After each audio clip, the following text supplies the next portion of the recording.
Hey, everybody. My name is Kristen Appleton, and welcome to Dancing Health Nut. You might ask, what is that? Well, I'm very passionate.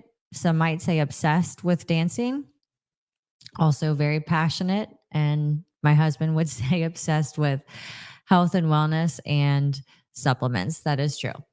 So, I want to talk about this play that I wrote, A Time for Love. And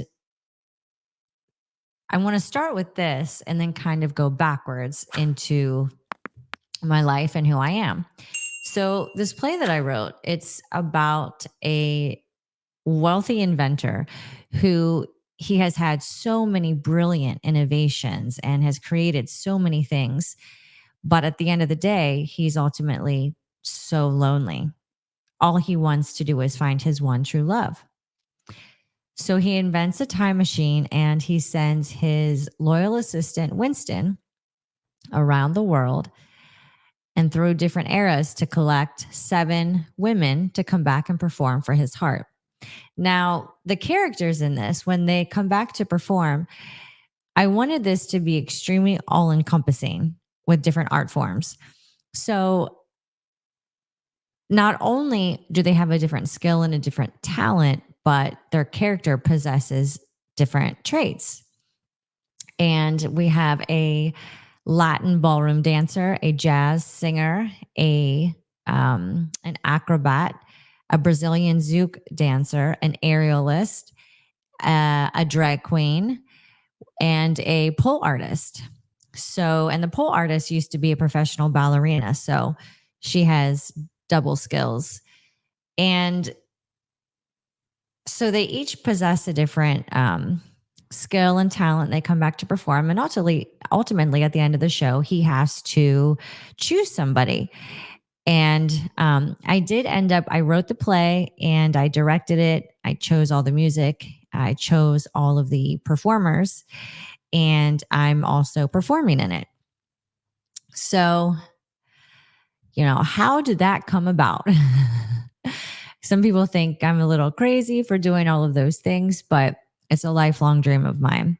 So I guess you could say it started when uh, I was a little girl. Growing up, I was a competitive gymnast, and I started when I was 4, primarily because my mom didn't know what to do with me. I was extremely shy and I had a ton of energy. So I was climbing on everything, jumping off of everything. And she's like, "A, my daughter needs a personality, and and she's also possibly gonna hurt herself quite badly if I don't figure out something to do with her." So anyway, she put me into gymnastics and I loved it. I loved every aspect of it. I loved the challenge. It was hard. I loved the strength that you needed. Um, I loved feeling really, I don't know, strong when I was a kid. And I love the competition aspect. I love, how it teaches you hard work, commitment, focus, all those different things. But I will say, as much as I love gymnastics, I also always loved dancing. I loved it so much. And I would always put on, the stereo back in the day, the boombox. And what was that first song I heard? I'm sure I heard other songs, but it's like a 90s, I think it's 90s, early 90s dance classic. Isn't that Pump Up the Jam? I don't know. It could have been something like that, maybe. I have no idea. But I remember there was a song, I think it might have been that. If it wasn't that, it was something similar. But I remember it just like, oh, getting into my soul. And I just remember dancing like crazy all over my living room. And I just remember how good I felt and how amazing I felt. And I loved it. So when I quit gymnastics, I still kind of always had this dream of being a professional dancer. And I really started also finding myself getting really hooked and into choreography because, and I don't know if other people do this, but when I hear a song, in my mind, what happens is I start seeing choreography. Sometimes I usually see like pictures.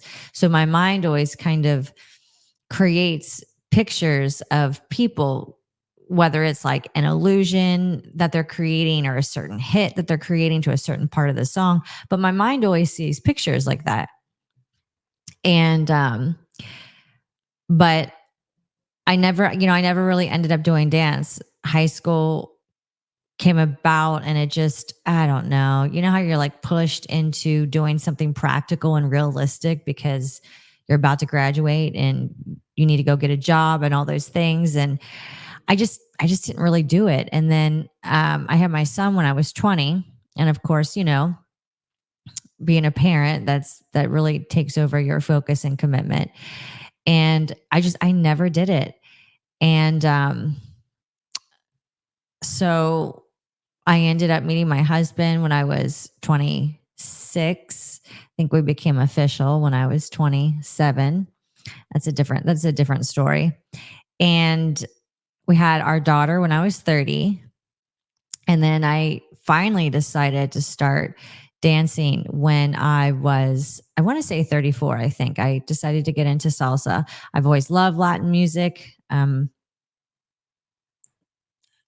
I mean, if I would say as far back as I can remember, I'm not sure how old I was the first time I heard it. I just know I've always loved it. There's just Latin music makes you want to dance. I mean, I feel like you can't hear it and not want to start moving your body. So I decided to get into salsa and I found a place in Cincinnati called Salsa. Great place.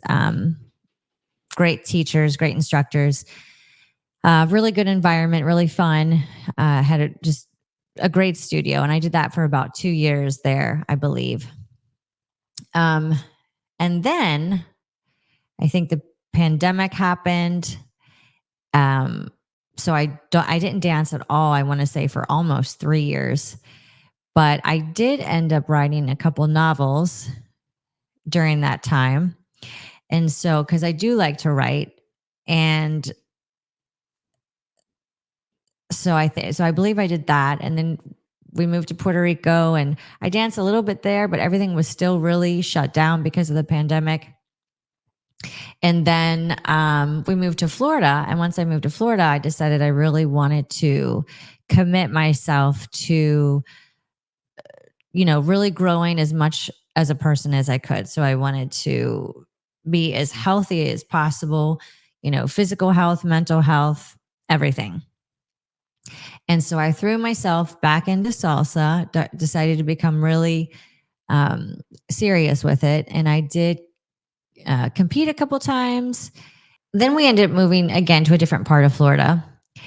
And I just started to get inspired by all the people I had met along the way, all the dancers, all the talent, the shows. I just really started to become inspired because Tampa has a lot of theaters. And I just thought, I started thinking, what would be something that I would love to go and see on, like on a date night or a Friday night out, Saturday night out? What would be something where I thought would be so cool? And I kind of had a couple different ideas. I had this one idea for a restaurant that I thought would be really neat is if everybody at the restaurant was in character and the whole night they don't break character. The food is even in line with like the different characters at the restaurant, and then they had specialty cocktail pairings with this food, and some of them, might come out on a dish where it's, I don't know, like a smoking dish where they lift up something, like just a whole experience, right? Even the food is a show. So everybody that works there, it's a show. The food demonstration, it's a show. The cocktails, everything, it's kind of like a show, right? All encompassing. But that's probably really expensive and pretty difficult. But that's something that I thought would be super cool. Um, but then that kind of led me to, I thought, well, if you don't do a restaurant, what if you just did a show? And what if the show did have all of these different performers, but you really capitalized on different genres and art forms? And so, yeah, then I just kind of, my wheels started turning. And then I kind of got this love story, in my mind. And yeah, then I just kind of started going with it. And then I brought the idea to my husband, and he thought sounded really cool, and he was in. And, you know, I think he kind of thought at first, like, oh, yeah, that's a cool idea. But I think the more that this grew and the more that he started to realize what this is about. And then also, once he finally read the script, he was like, this is really deep. And this has so many levels and layers to it. And that's the thing. It's called A Time for Love. And sure, yes, of course, it is about the main character, Horatio, and him trying to find his true love. But there's so many other messages and meanings in it also. So there's so many positive messages, things that I think will really connect with so many different people. And there's so many layers to the show. But again, there's like a professional Latin ballroom dancer, there's a professional jazz singer, there's acrobatics, there's Brazilian zouk, there is drag, an aerialist, a ballerina slash pole dancer. There's two brilliant actors that really are amazing. The show is just so well rounded, and there's a couple surprises in the show. There's a few different, surprises, and it's intense, it's powerful, it's funny. It's going to be a great show, between the music being just very powerful, and then the light show. Each performer has their own specific light show to give them their each effect as well, to really differentiate them and really pull you in. It's going to be magical. So I guess, things, even though there were so many times growing up and along the way, my heart would hurt because I really did want to be a dancer. I mean, when I would watch shows like, So You Think You Can Dance or Dancing with the Stars, I mean, sometimes my heart would hurt a little bit because I had wished I had been able to do that so badly.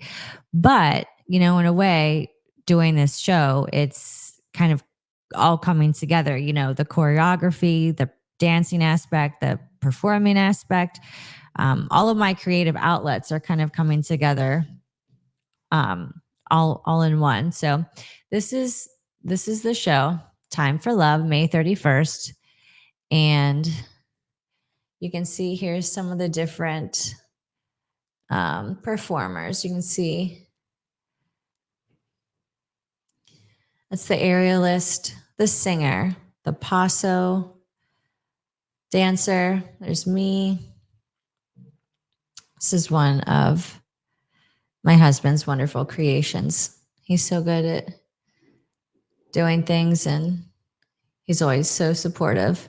And that's me at rehearsals. I'm taking some shots while they're up on stage, doing some run throughs. There's Camila. Oh, I don't know why that picture's there. I do not like that one. No.